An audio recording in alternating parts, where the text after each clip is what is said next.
Amici ed amiche, bentrovati e bentrovate alla Casina delle Palme di Trapani per il secondo incontro della rassegna letteraria Prodi Letterari allo Chalet, voluta fortemente dal presidente della Prologo Claudio Maltese, che ringrazio per tutto quello che sta facendo proprio in questa bellissima location così storica per la nostra città. E quindi vi ringrazio per la presenza, ringrazio Peppe per aver accettato il mio invito e ringrazio pure l'amica Rosaria La Rosa della Galleria d'Arte L'Urlo di Rosaria, che ci collabora in questa rassegna e che poi inviteremo, perché avrà uno spazio dedicato appunto all'arte pittorica. È bello vedere di nuovo vivo questo luogo che per anni è stato completamente, era un po' abbandonato per la verità. E allora cominciamo a presentare l'autore. Io lo conosco bene, ma alcuni di voi magari non lo conoscono, quindi è giusto che io dia una nota biografica di Giuseppe Gerbino. Nasce a Erice, ma vive a Castellammare del Golfo, è insegnante presso l'Istituto Ugo Mursia di Carini, scrive sin dall'adolescenza, le sue opere sono state apprezzate e premiate in svariate manifestazioni culturali, conquistando in poco tempo un posto rilevante nel panorama letterario siciliano. Studioso della lingua siciliana, è spesso protagonista in importanti convegni e conferenze, socio fondatore e membro del collegio scientifico dell'Accademia della Lingua Siciliana. Ha pubblicato nel 2009 Me Frati Arvolo, edizioni Associazione Io. Nel 2009 invece, con altri autori, ha pubblicato Mi trovo un mezzo, che fazzo, sempre edizioni Io. Nel 2011 Cenni di ortografia siciliana, nel 2016 Foco, edizioni Drepanum, nel 2019 Tra farfalle e realtà e nel 2016 Sango Squeto, che è proprio questo 2026 Sango Squeto, che arriva esattamente dopo 10 anni da Foco. No, mi piacerebbe tornare indietro di 10 anni, però. Eri Foco 10 anni fa, ora sei Sango Squeto. Non lo so. Ti cedo la parola per un saluto. Grazie Nino, intanto buonasera a tutti, vi ringrazio la vostra presenza, speriamo non vi pentiate di non aver fatto altro. Comunque, Nino, ringrazio te intanto per aver inserito appunto Sangue Squeto in questa rassegna, grazie a Rosaria La Rosa e grazie a Claudio Maltese della Prologo. Grazie a tutti, così evitiamo di dimenticare qualcuno. Sì, erano trascorsi 10 anni, quindi avevo queste altre poesie, ho detto dai, c'è chi ne pubblica uno ogni 15 giorni, io dopo 10 anni un'altra pubblicazione la posso fare. E adesso entriamo proprio dentro questo libro che io ovviamente ho letto in maniera molto attenta. Se dovessi definire con una sola espressione questa nuova raccolta, direi che Sango Squeto è il libro della massima maturità poetica di Giuseppe Gerbino. Chi lo conosce sa che la sua poesia ha sempre avuto due caratteristiche ben precise: una forte componente emotiva e una padronanza della lingua siciliana fuori dal comune. In questa raccolta però qualcosa cambia. L'emozione non viene più riversata direttamente sulla pagina, viene prima attraversata, pensata, meditata, solo dopo diventa poesia. E probabilmente questo è il cambiamento più evidente. Il titolo stesso, Sango Squeto, suggerisce questa trasformazione. Il sangue è il simbolo della vita, della passione, dell'istinto. Squeto invece significa irrequieto. Non è un sangue fermo, è un sangue che ha imparato a scorrere senza travolgere, è l'immagine perfetta di un uomo che continua ad amare con intensità ma che ha imparato a governare le proprie tempeste interiori. Se nei libri precedenti Gerbino sembrava scrivere quasi inseguendo il sentimento, qui accade il contrario, è il pensiero a guidare il sentimento. Ogni poesia sembra nascere da una lunga riflessione. Persino quando parla d'amore non racconta soltanto un'emozione, ne analizza il funzionamento, lo osserva, lo mette in discussione, lo smonta, lo ricompone. È una poesia che non vuole soltanto emozionare o commuovere, vuole capire e far capire. A questo punto ti chiedo, Sangue Squeto è il titolo che incuriosisce molto me per primo. Il sangue, come ho detto prima, richiama l'istinto, la passione, il tumulto, mentre Squeto evoca un fermento, un subbuglio interiore. Cosa rappresenta realmente per te? E quando parla della persona Giuseppe Gerbino prima ancora che del poeta? Penso che il titolo parli solo di Giuseppe Gerbino. Perché sì, così come mi rivedevo all'epoca in Fuoco, mi ci rivedo tuttora, più che altro appunto i titoli dei miei libri forse rappresentano più me stesso che le poesie che contengono. Quindi sì, Sangue Squeto in realtà non è una poesia o le poesie in sé, ma rappresenta più me, che tramite questo sangue inquieto, squeto, poi è portato a mettere per iscritto i sentimenti, le sensazioni, le emozioni. Allora vogliamo dare ai presenti, vogliamo leggere una prima poesia, ecco, Prima di Dia. Ecco, vorrei che leggessi questa. Leggi tu prima di mia? No, tu prima di mia. Allora, tu mi avevi dato alcuni titoli, io me li sono segnati per evitare. Sì. Allora, Mettiti il microfono, sì, vicino. Prima di Dia, lo sai so che era io. Era un pensiero che non si faceva dire, un giato fermo in mezzo a due sospiri, paura senza vucca, senza impero, una lingua strana che non si può capire, scritta in un libro che non era mio, sfogliato di vento fariseo, dettato in un terreno senza mire. Ma poi incontrava a Dio e io capivo che la mia pelle aveva una lingua sua, che lo silenzio c'aveva una memoria. Dasti la giusta rotta alla mia prua, fusti lo ponte tra le due rive, dasti allo mio disagio una sua storia. Grazie.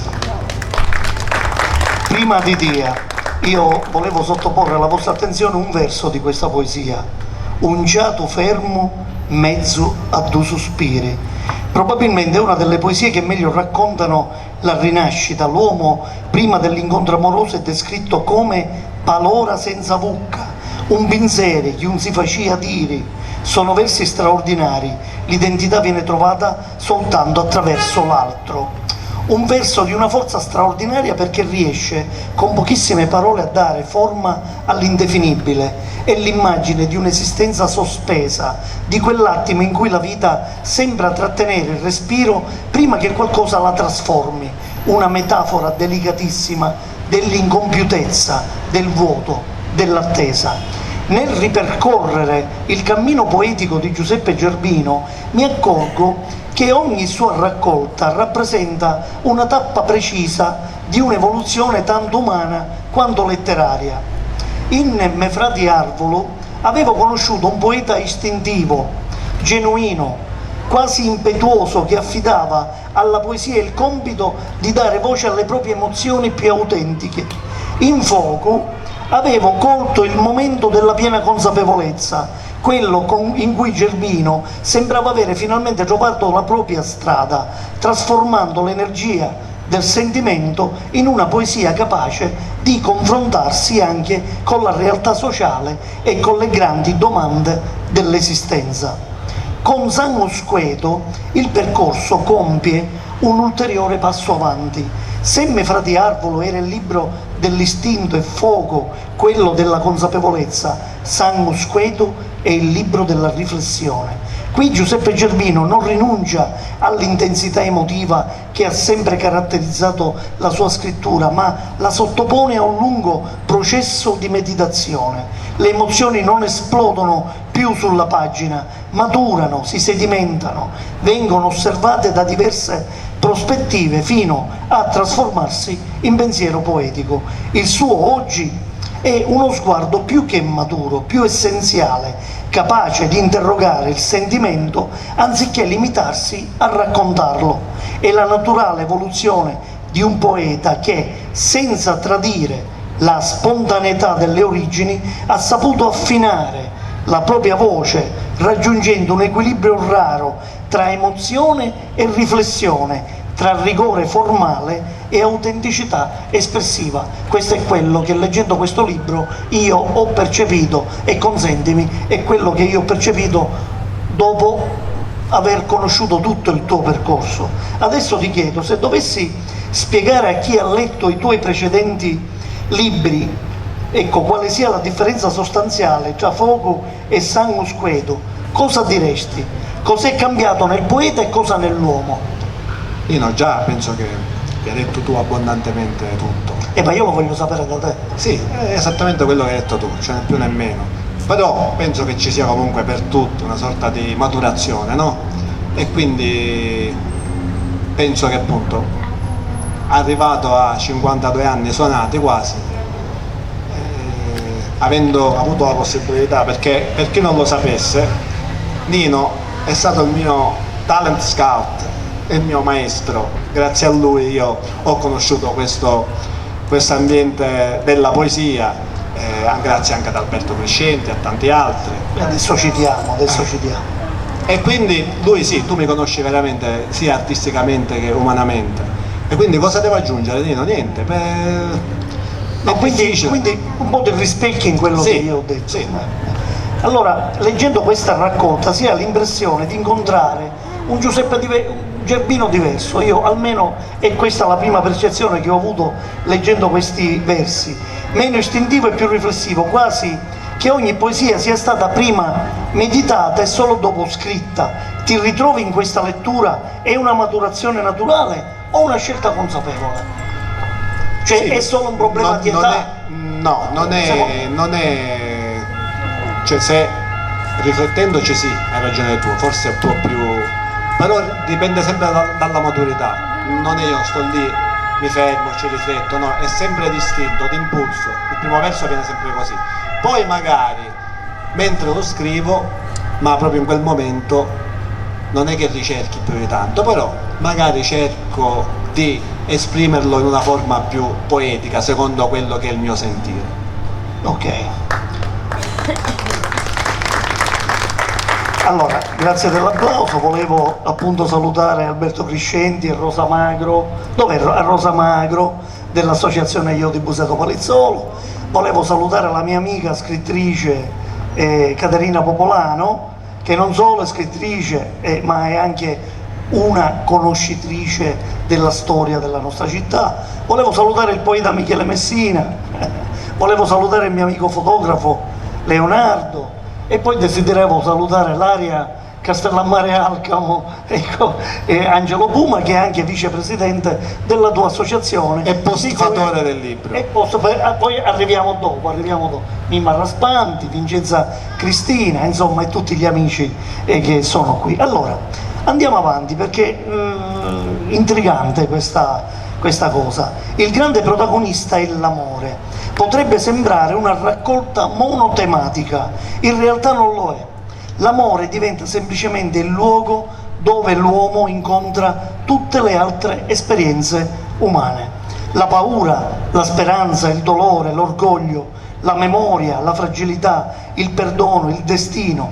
L'amore diventa quasi una lente attraverso cui osservare l'esistenza. Ci puoi recitare cortesemente Amuri vero? Certo.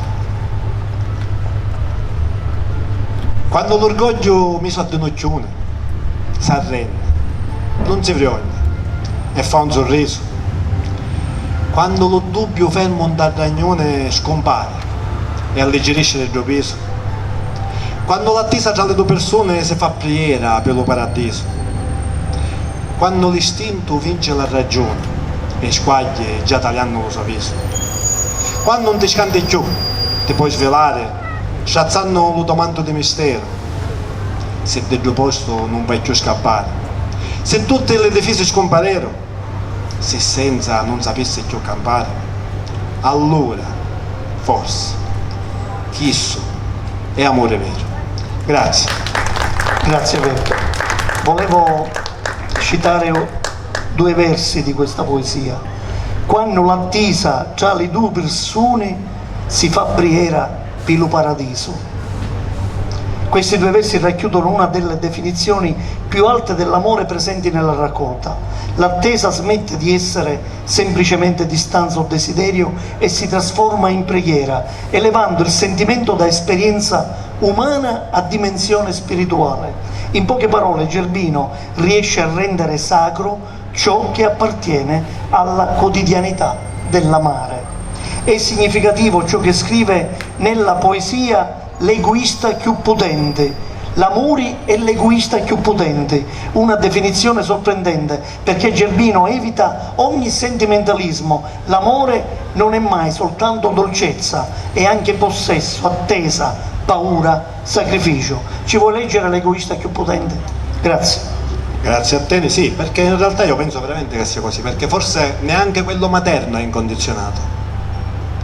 Quindi, a prescindere dalla forma di amore con cui abbiamo a che fare, ci si aspetta sempre qualcosa, che non è per forza qualcosa di malizioso, però comunque anche la mamma che gode nel vedere, nell'amare il proprio figlio, ne ha un ritorno, no? E quindi anche quello secondo me è qualcosa che si pretende dall'amore a prescindere dalla forma, se sia eros, se sia filiale o materno.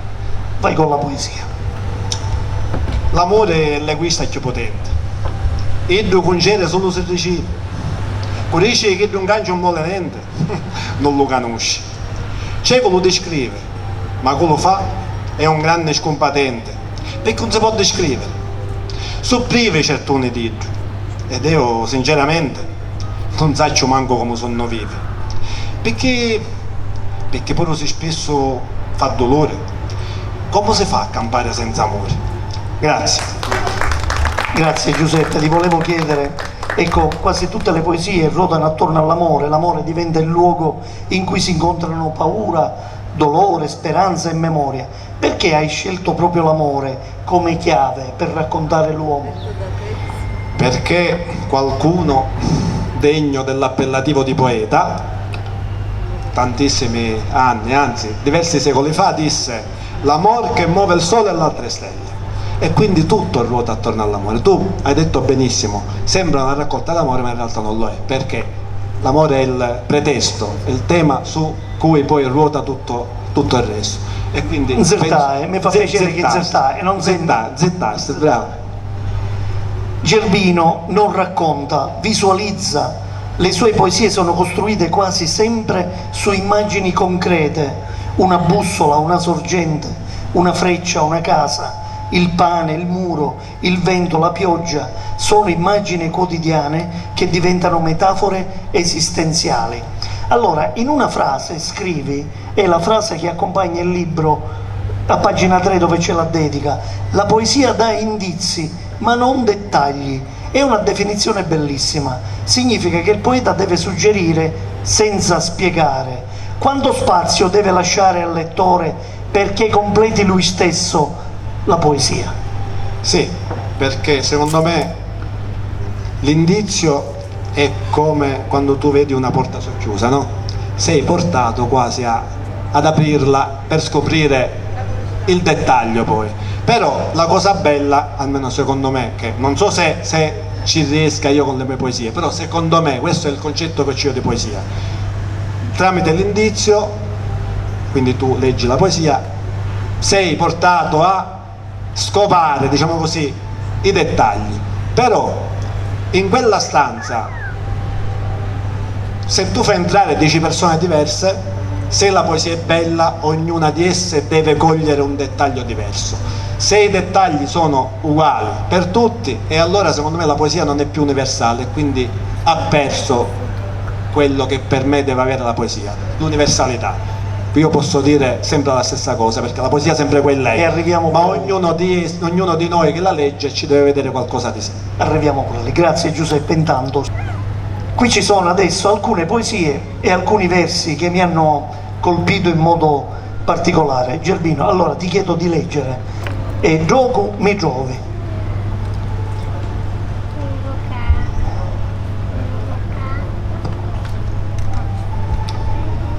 Se tu mi cerchi, sai dove mi trovi? Dall'aria fresca, quando alla mattina tinghi le polmona d'aria fina, da tutte le emozioni che tu provi, dallo calore di una giacchettina, dallo suo abbraccio, zocco poi ti sbovi e ti ringia, anzi all'ossa, e ti commuove.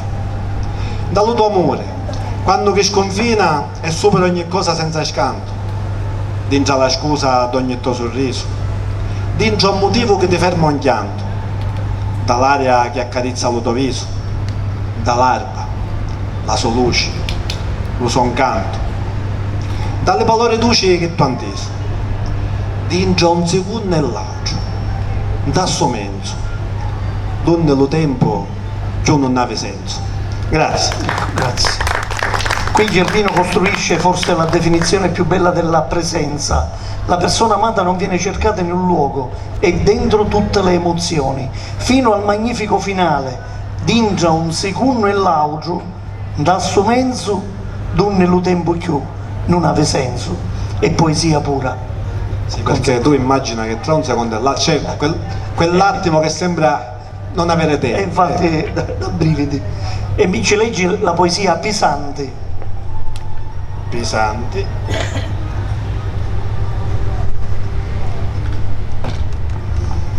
Qui mia moglie sarà d'accordissima. Sogno pesante, è vero, c'hai ragione. Solo perché io saccio dare un peso per ogni parola, fatti, alle persone. Se me lo dice non mi sento offeso. Non cerco un altro tipo di scagione. Sapesse quanto volte che l'ha inteso. Mi giudichi, però non te ne adone quanto mi costa se non ti ci avviso allo mio posto.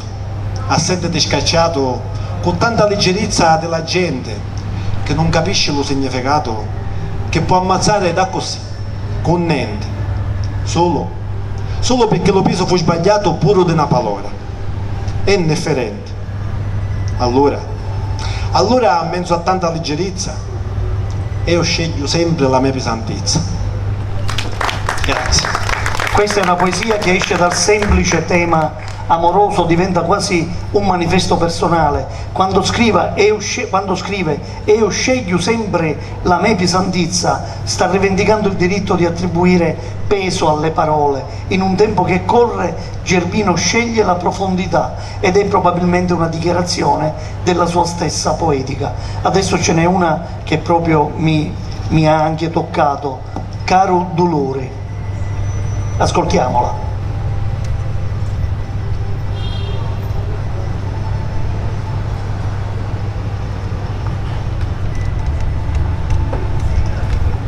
Caro dolore, bene, t'ha parlato.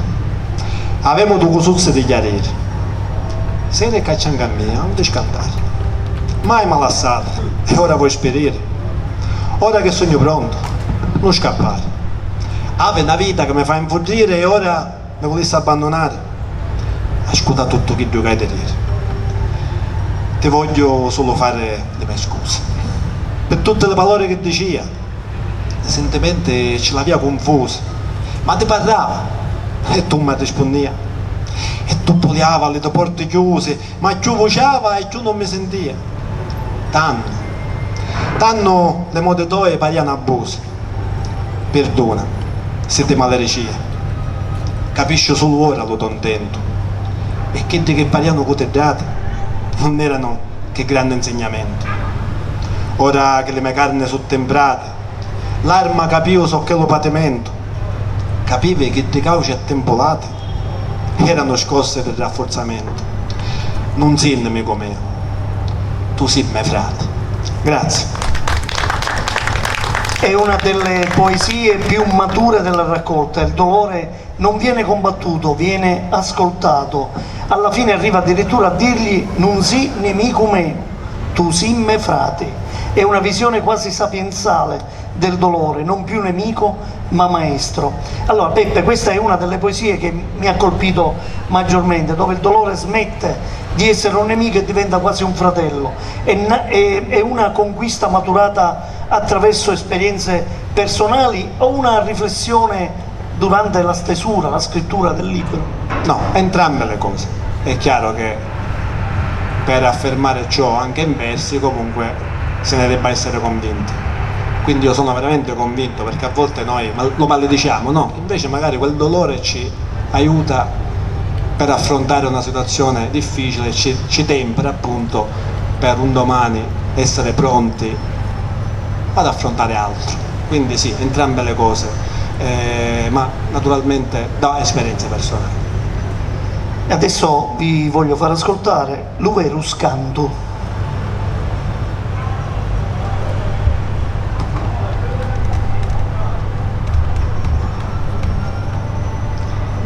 Tu pensi che lo scanto, lo più grande che avemo, è per il grido della morte? No, questo non è niente. Certo è forte, è di sicuro di una tanta affanno, ma quando si è davanti a tante porte, quando è che c'ha la testa a tante banne, quando ci le vedo della zanna, quando ci sono cose con supporti, quando ti scade pure dell'amore, quando ti scante pure a resecare le pione di ali che ti fa pegnare e perde la tua fiera, lo tuo onore, o più l'orgoglio che ti fa arrivare a tuo petto cottia. Chisso è terrore, quando è che te ne rincia un grande ardore, però ti scanta e non lo fai sfuare. Se ci riflette in tutta la partita, lo scanto non è la morte ma la vita. Grazie. Qui troviamo uno dei pensieri più alti dell'intero libro. Il poeta ribalta un luogo comune: non è la morte a fare paura, è la vita.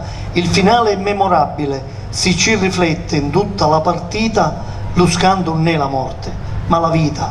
Questa è una di quelle frasi destinate a restare. Adesso faccio ascoltare Appunti di Larma e poi cominciamo a concludere.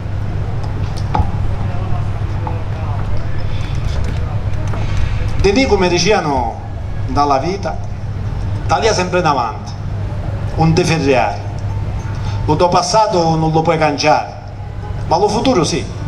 Perciò tu insita le rame tue di frutta da mangiare, eppure qualche frutta che è proibita, che fa più interessante la partita. Ci vuole pure chissà, non ti scandare. Crescendo poi capivi che è importante tagliare pure un'altra direzione. La prima è necessaria annegazione, sapere dove vai, taglia davanti. Ma la seconda, togli più attenzione, taglia sul di tia. Lo interessante è non prestare annoggio. Tanti e tante lo fanno, ma non c'è soddisfazione. E poi tagliando al re, non rinnegare qual è la storia tua, le donne vene. Eppure se soffrisse tante pene, so che eri prima, non te lo scordare. Taglia di lato e bere che ti tiene la mano, pure se lo fai stancare, perché così tu te ne puoi donare quel che ti vuole veramente bene. Le me non sono consigli, sono appunti che hai pigliato per la strada, segnate in tale carne, raccamata hai unta l'arma in tutte le sue punte, hai stato veramente martoriata. A volte mi domando ce la spunta, ma se ci penso e faccio 4 punti, la vita non è certo una passata. Grazie. Grazie Giuseppe. Qui Giuseppe Germino sembra abbandonare per un momento la poesia amorosa per lasciare spazio a una riflessione esistenziale. Sono davvero appunti maturati vivendo, bellissimo il passaggio talia davanti, talia sutta di dia e poi talia nel re, è quasi un piccolo manuale etico. Peppe, se dovessi scegliere una sola poesia di questa raccolta che senti più vicino al Giuseppe Gerbino di oggi? Quale sarebbe e perché? Non è facile scegliere, quella che si avvicina a me penso di averla già letta, pesante. Quindi ne dobbiamo scegliere un'altra. A volte mi rendo conto di essere veramente pesante, o quantomeno secondo il punto di vista degli altri, che forse sono troppo superficiali, quindi io divento pesante per la loro superficialità, ma non voglio essere polemico, quindi diciamo che sono pesante io e va bene così. Quindi ho scelto Sulutanno, cioè, e continuo col pensare che l'amore sia qualcosa di indescrivibile, e quindi termino con questa convinzione. Allora, la prefazione di Vincenzo... Ah, devi leggere? Se vuoi. Pensavo che... No, devo leggere la poesia. Sì, legge. Non era scaletta. Vabbè, ormai. La volete sentire? Sì. La voglio sentire. Più forte. Sì. Ti fida a dare forma un'emozione, oppure a disegnarla. Tu sai fare? Piglia un abbraccio e falla diventare una frase. Fallo. Per combinazione prova, sì, tu puoi addomesticare le tue ricordi alla rassegnazione. Di non tornare con la tentazione di vedere da desciurere, a sbranare. Dacci un appuntamento allo destino e vedi se tu arriva puntuale. Giù l'universo un ton contenitore. Si arriva a sistemare sta moino, da una maniera vero magistrale, tanto tu puoi descrivere l'amore. Grazie. Grazie Giuseppe. Quindi per me resta comunque impossibile, perché queste cose non si possono fare. La prefazione di Vincenzo Pinello è molto più di una introduzione, è una vera lettura critica. Pinello individua tre elementi fondamentali: il rigore metrico, la ricchezza della lingua castellammarese, la capacità di trasformare un'esperienza privata in esperienza universale. In particolare mi sembra molto bella l'idea secondo cui in Gerbino convivono disciplina e creatività, da una parte il rispetto della forma, dall'altra la continua ricerca di nuove soluzioni poetiche.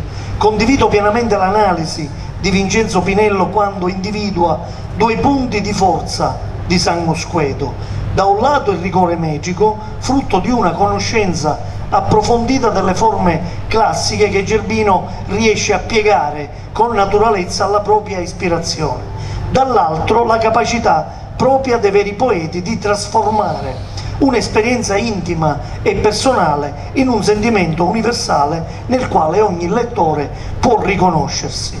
Nutro invece qualche riserva sull'identificazione della lingua di Gerbino come strettamente riconducibile al dialetto castellammarese. È vero che l'autore mantiene alcuni tratti identitari ben riconoscibili, primo fra tutti l'uso del pronome personale eo, caratteristico dell'area di Castellammare del Golfo. Tuttavia, al di là di questo elemento distintivo, l'impianto ortografico adottato nelle sue poesie appare volutamente funzionale, lineare e ampiamente condiviso non solo nell'area trapanese ma in buona parte della Sicilia occidentale. Una scelta che, a mio avviso, amplia la fruibilità dei testi senza snaturarne l'identità linguistica. Mi convince invece l'appellativo di poeta neodialettale attribuitogli da Pinello, non tanto perché Gerbino rappresenti un microcosmo linguistico locale, quanto perché la sua poesia dimostra come il siciliano possa ancora oggi, ecco, una lingua pienamente contemporanea, capace di affrontare temi universali con una sensibilità moderna, senza rinunciare alla propria autenticità. È proprio in questo equilibrio tra tradizione e contemporaneità che, a mio avviso, risiede uno degli aspetti più significativi della tua scrittura. Secondo Pinello, il tuo è un siciliano profondamente legato al, diciamo, castellammarese, ma chi legge ha la sensazione che le tue poesie parlino a chiunque. Ti trovi in questa lettura? O ti sei trovato in questo? No, il professore ha individuato queste due peculiarità. L'articolo, se non sbaglio, erano... però vero che fanno parte del dialetto castellammarese, ma guarda caso anche della lingua siciliana standard, fra virgolette, quindi diciamo che è sia una peculiarità della parlata castellammarese, ma anche appartiene alla standardizzazione di quella che è la lingua siciliana a cui noi siamo molto legati, quindi diciamo che l'una non esclude l'altra. Poi l'altra cosa qual era? Non la ricordo. Ti ritrovi in questa lettura di dialetto castellammarese? No, che è un pochino è l'area che solo il pronome personale, mantengo il pronome personale io, che mi identifica, diciamo, però poi il resto tu sai benissimo che... questo. Andiamo invece ad Angelo Puma, che è qui presente, definisce Gerbino poeta dell'universale, lo abbiamo detto in più lingue, un'affermazione che condivido perché in effetti l'autore parte sempre da una vicenda personale ma finisce inevitabilmente per parlare di tutti noi. Molto efficace anche l'immagine dei versi come laser, capace di togliere la vernice grigia e obsoleta della lingua siciliana, restituendole modernità senza tradirne l'identità, che è quello che io ho detto e ci discostiamo un pochino dal parere su questo versante del prefatore Pinello. Allora, forse dal punto di vista linguistico il parere di Angelo Puma risulta più obiettivo, laser capace di togliere la vernice grigia e obsoleta della lingua siciliana, restituendole modernità senza tradirne l'identità. Cosa ci dici su questo? Nino, la lingua è viva, il dialetto è stantio, ma la lingua è qualcosa che vive, cambia, muta, quindi è chiaro che noi non possiamo più dire buccetta per dire forchetta, ormai è forchetta, quindi sì, qui mi ci rivedo, Angelo ha detto bene, nel senso di continuare a scrivere in un siciliano moderno, tra virgolette, senza tradire quella che è l'identità e la struttura della lingua siciliana stessa. Poi Angelo è per me uno dei più grandi poeti contemporanei. Sì, quindi le sue espressioni, c'è anche nella postfazione, lui è riuscito a trovare quel verso poetico anche nella postfazione, con il laser che svernicia. Esatto. Ogni tuo libro ha segnato una tappa della tua crescita poetica. Dopo Me Frati Arvolo, Fuoco e oggi Sanguisqueto, pensi di aver raggiunto il tuo equilibrio oppure senti che la tua poesia ha ancora territori nuovi da esplorare?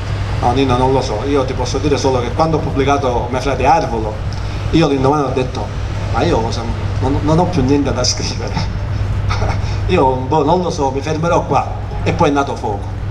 Quando ho pubblicato Fuoco ho detto, io sicuramente non avrò più niente da scrivere, cioè, ho scritto di tutto, sicuramente mi fermerò qua. Oggi è nato Sanguisqueto, ho ripetuto a me stesso che non ho più niente da scrivere, chissà, però dico, penso che non si possa né affermare né confermare, si può solo pensare, quindi chissà, non lo so. Ok, un applauso. Allora, ti conosco da anni, purtroppo, e ho avuto il privilegio di accompagnare purtroppo, ha detto pure purtroppo. E ho avuto il privilegio di accompagnare il tuo percorso. Sì, però scusa, se purtroppo perché parli di privilegio? Qui c'è un'incoerenza, cerca di essere coerente. Allora ce levi il purtroppo. Ah, ecco, perfetto. Il tuo percorso sin dagli esordi. Se oggi il Giuseppe Gerbino di Sanguisqueto potesse incontrare quel giovane poeta che scriveva Me Frati Arvolo, quale consiglio gli darebbe? Di fare altro. Di levare cemano, esatto, fai altro, mettiti a giocare a pallone come tutte, tagliate partite, ma la poesia lasciala stare, questo immediatamente. E allora, grazie Giuseppe, grazie per le risposte, per la simpatia, come sempre le presentazioni di Giuseppe sono molto così leggere. E allora, concludiamo, Sanguisqueto non è soltanto una raccolta di poesie d'amore, è il diario spirituale di un uomo che ha imparato che amare significa anche attraversare il dolore, accettare la fragilità, convivere con la paura e riconoscere che la vera forza nasce dalla consapevolezza. In questo libro Giuseppe Gerbino raggiunge probabilmente uno dei momenti più alti del suo percorso poetico, ed è giusto che sia così per certi versi. C'è qualcuno che fa il percorso inverso? Non lo so, io lo diranno gli altri. La sua scrittura è più essenziale, più riflessiva, più equilibrata, ogni parola sembra essere stata scelta dopo una lunga meditazione, e forse proprio qui sta la cifra più più autentica di Sangus Queto. Non una poesia che esplode, ma una poesia che sedimenta, non una poesia che grida, ma una poesia che continua a risuonare nel lettore anche dopo aver chiuso il libro. È la voce di un poeta che ha trovato un raro equilibrio tra emozione e pensiero, tra rigore formale e sincerità espressiva, consegnando alla poesia siciliana un'opera destinata a lasciare il segno. Questo è tutto quello che io ho preso dal tuo libro, ho capito, ho percepito leggendo appunto Sangus Queto. Ti ringrazio per aver accettato il mio invito, ti ringrazio veramente anche per questa pubblicazione che ci stai regalando. Se c'è qualcuno di voi che è interessato a acquistarlo, stiamo per finire, può venire qui e lo acquista direttamente, firmato da Giuseppe Giardino. Saluto il pubblico e ci salutiamo. Grazie a te Dino, grazie a tutti voi. E ci vediamo fra un decennio con un'altra pubblicazione. Io vi ringrazio personalmente. Scusate, non abbiamo finito. No, poi con la Flebo, Vi ringrazio, desideravo ringraziare Claudio Maltese e la Proloco per lo spazio e anche il Comune di Trapani.